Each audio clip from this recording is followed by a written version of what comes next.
Halo, selamat datang di AOHG bareng gue Yuda. Oke, jadi di sini gue nggak membawakan tentang sejarah ataupun gameplay. Tapi di sini kita akan coba membicarakan sedikit edukasi tentang tank. Pada video kali ini kita akan coba bahas tentang roda rantai pada tank.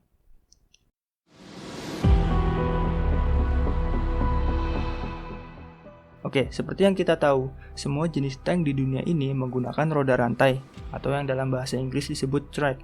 Tapi kenapa sih tank menggunakan roda rantai, dan bukan ban aja kayak mobil biasa? Jadi, alasan utama tank menggunakan roda rantai adalah untuk mengurangi kemungkinan stuck, atau terjebak di tanah yang lembek. Hal ini dapat dicapai dengan mengurangi ground pressure, atau tekanan tank ke tanah, yaitu gaya berat tank dibagi luas permukaan tank yang menyentuh tanah.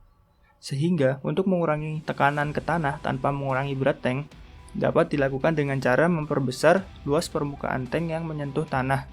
Bisa dilihat, luas permukaan track yang menyentuh tanah akan jauh lebih besar dibandingkan luas permukaan ban yang menyentuh tanah. Tank modern seperti M1 Abrams punya berat sekitar 60 ton atau 54.000 kg. Tapi, ground pressure-nya hanya sekitar 15 psi atau 103 kPa.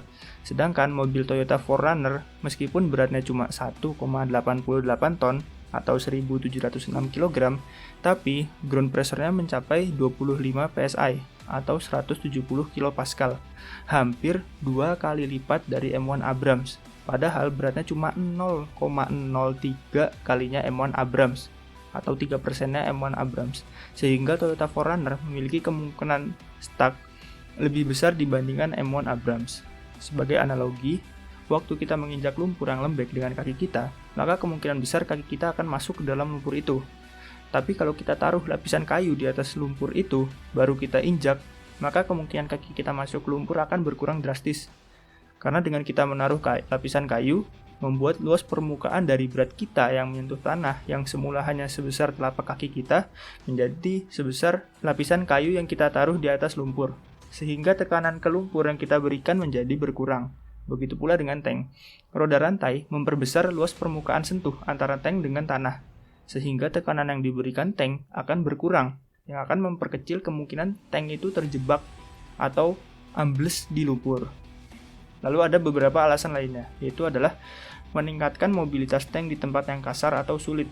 Roda rantai bisa meratakan obstacle atau rintangan seperti kayu, paku, dan lain-lain, dan bisa melewati parit atau lubang dengan jauh lebih mudah dibandingkan dengan ban. Karena untuk melewati parit atau lubang, jika dengan ban ada kemungkinan untuk masuk, sedangkan dengan roda rantai, maka roda rantai akan dengan mudah melewati di atasnya. Lalu, yang ketiga, meningkatkan traksi dan mencegah slip. Dengan meningkatnya luas permukaan roda rantai yang menyentuh tanah, maka grip yang dimiliki tank akan menjadi lebih besar, sehingga traksinya juga akan lebih besar, yang dapat mengurangi kemungkinan slip di tanah yang licin. Lalu yang keempat, meningkatkan kemampuan manuver tank. Nah, gak seperti mobil biasa, tank itu bisa berbelok di tempat tanpa melakukan gerakan maju atau mundur. Bagaimana tank bisa melakukannya? Dengan cara menggerakkan masing-masing roda rantai pada arah yang berlawanan.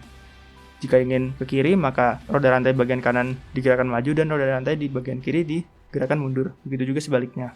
Lalu yang terakhir yaitu adalah roda rantai tidak bisa ditusuk atau disobek dan lebih tahan dalam pertempuran militer. Seandainya pun roda rantai itu rusak, maka seringkali bisa segera diperbaiki menggunakan beberapa alat dan suku cadang khusus tanpa perlu fasilitas khusus. Tidak seperti ban karet yang harus diganti dulu bannya, yang mungkin akan sangat krusial dalam situasi pertempuran. Cukup sekian video kali ini, semoga bermanfaat. Jangan lupa untuk like, komen, dan subscribe. Sampai jumpa.